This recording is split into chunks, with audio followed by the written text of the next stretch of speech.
Hey, everybody, welcome to this episode of The Spark. I'm Coach David. Hope you're doing fantastic on today. Hope that everything in your life is up and moving and grooving and getting it done. Hope your life is exactly what you want it to be, that you know that you are the architect of your life, which means this right here. You get to design the life you want, you get to build the life you want, and you get to live the life that you want.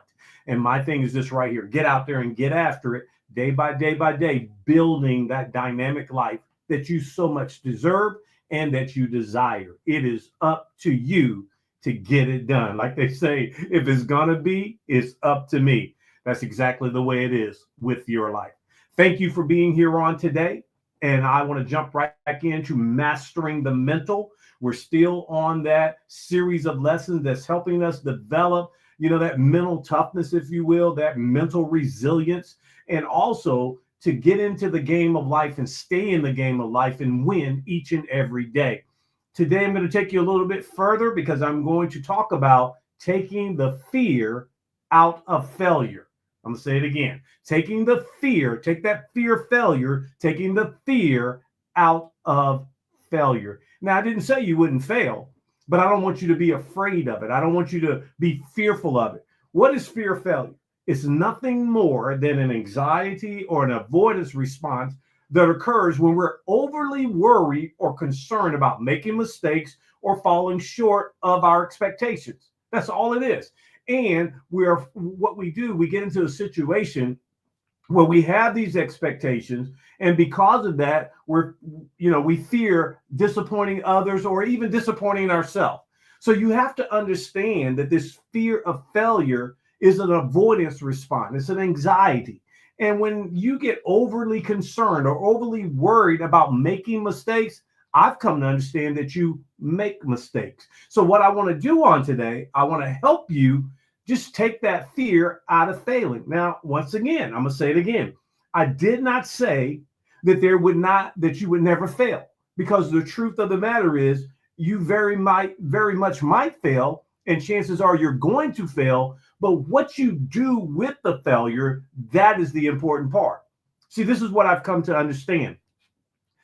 Failing is not the challenge. That's not the challenge. That's not the problem. It really isn't. What happens, the challenge occurs, or what we deal with, the problem occurs from the meaning that we attach to the failure. So let's say, for instance, I have a failure in my life. The meaning that I attach to it is what causes me to have some challenges in life. You know, the things I'm talking about. When you say, well, I'm not good enough, or I'm not worthy of this. You might say, well, this was a complete and total waste of my time.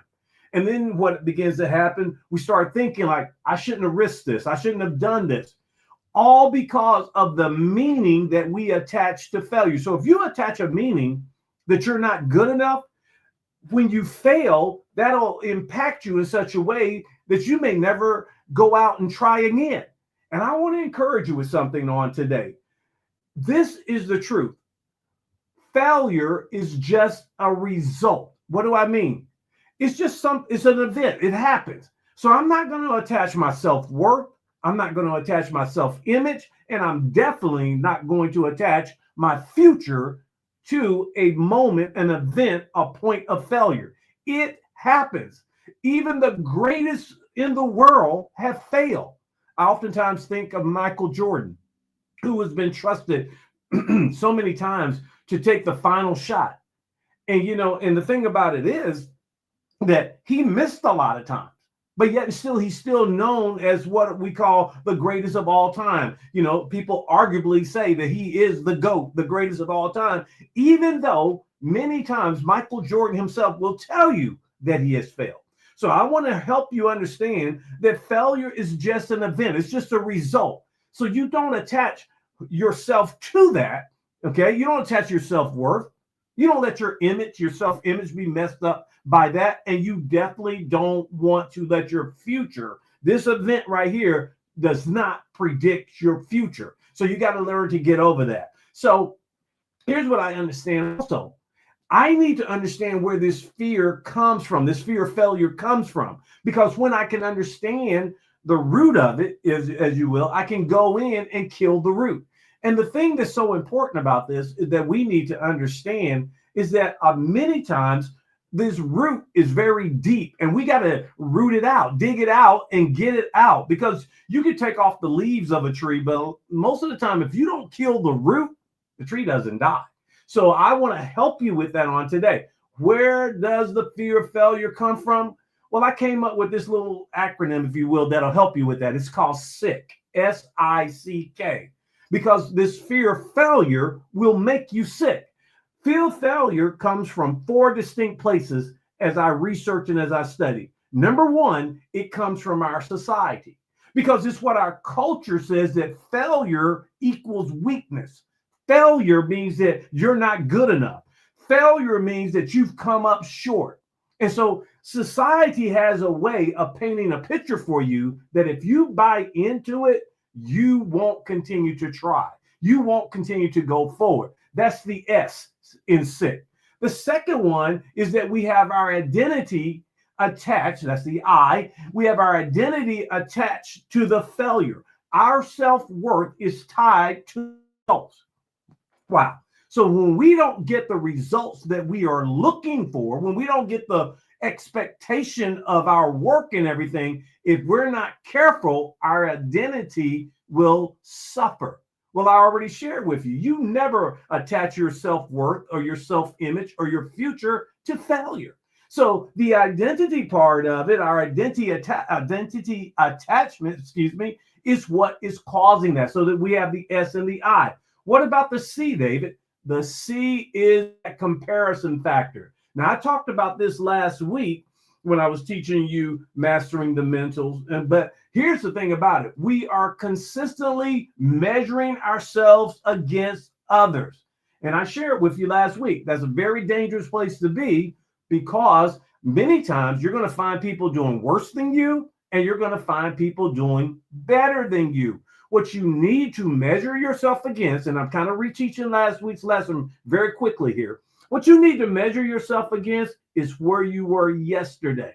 I have this saying, get 1% better every day, and you are better at the end of the year than 95% of people, because you made a decision to get 1% better. So we got the S, we got the I, we got the C, and then here's, I think, is one of the most powerful ones, that where we get this where we get into this point of fear of failure from. It's our kid conditioning. What are you talking about? I'm talking about as a child, when you were a child, okay? That conditioning. We were praised for our successes. We were talked about for our success and how good we are. But on the other hand, we were criticized every time we made a mistake. And so what happened as a kid, as a child, we came into understanding that I need the praise. I desire the praise. I want the praise. So I had better be successful. But on the other hand, we were criticized every time we made a mistake. Every time we fell, we were criticized. So we tried to stay away from that. That is the SICK acronym. That's society, our identity attachment, our comparison, and our kid conditioning. That's where it comes from. So now that we know that, let's get a plan to overcome this. We need to take the fear out of the fear of failure. So if you take the fear out of the fear of failure, all you have is failure. And failure is not a bad thing. It is your opportunity to grow. So that's what we're going to talk about. How do you take it out? Number 1, you got to redefine failure and success. What do I mean by that? Well, success is not final, and neither is failure. Because what? There's more to it than that. What is failure? Failure is your feedback. Failure is telling you the things that you need to work on. Failure is helping you to grow and to develop.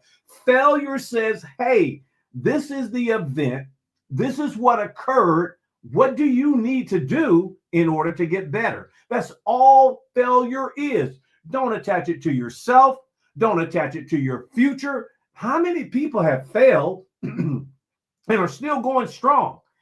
Failure is just a momentary setback. It's just an event that you need to understand is providing you feedback so that you can get better. That's the number one way that I'm going to give you today to take the fear out of the fear of failure. Here's number two: build emotional resilience. What do you mean? I said it before. Every top performer fails.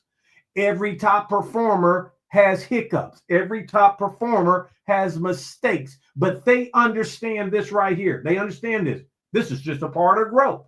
So they don't get wrapped up into the failure. They take it for the feedback that it is, and then they get better. And that's what I encourage you to do. Look at it. Don't be afraid of it. Look at it. Yes, I failed. I had a failing moment. That's okay. I had a failing event.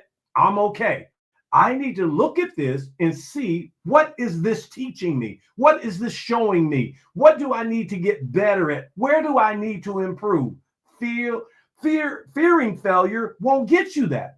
But if you understand failure is just an event and it's helping you get there and get better, you'll be able to address it a whole lot easily, and you'll be able to bounce back. That's what that emotional resilience is. That I don't go somewhere and sit in the corner and cry about failing. No, I look at it and say, okay, it was an event. I had a failure. Let me bounce back. Let me keep moving. Separate your identity from the failure. That's another part of the emotional resilience. Listen, you can fail at something, but you're not a failure. I'm going to say that again. You could fail at an event or at something, but you are not a failure. And don't take that persona on that you are. Build that emotional resilience and bounce back every time. That's number two. Let's jump to number three. I want you to begin to shift your mindset from fear to growth. What do you mean? Well, think about this for a minute. Skills develop with two things. Number one, and most importantly, it's effort. And number two, time. I want you to understand this. Failure is the fuel of progress. I'm going to say it again. Failure is the fuel of progress. What do you mean? I take my failure. I understand that now what I'm going to do, I'm going to use this failure to fuel my bouncing back and making progress. With time and with effort, I will get there. All I have to do is continue to develop, continue to get better, and give effort. And the truth of the matter is, if I will give effort, I will get, because I told you before, effort is nothing more than the energy for figuring it out. And so if I will do that, I know that I will bounce back. I've shifted my mindset. So I've gone away from seeing failure as a part of me to what it is as an event. I'm going to give you something else that I think you can really, really hold on to when it comes to this. Learn and use the power of yet. Y-E-T. What do you mean? I haven't accomplished that yet. I say this all the time. I haven't accomplished that yet. I haven't done that yet. So what does that mean? That doesn't mean I'm a failure. It just means that I had a failing event. I haven't, particularly accomplished that yet, but I'm still working. The power of yet is so strong when you use it and when you understand it. Don't be afraid of failure. Understand that, hey, it is yet to come. It is yet to happen. If I stay in the game and I continue to play hard and I continue to move forward, yet is going to become now. So don't allow yourself to get mixed up in your mindset to take you somewhere where you don't want to go. Here's another one too that I think is very powerful that still goes with shifting the mindset from fear to growth. Get you somebody who loves you enough, who's concerned about you enough, who will help you, and get yourself in a situation, put yourself in the environment of pressure where with this significant other, this other person that you can trust, where you can make the mistake and feel safe that they will take care of you and help you learn.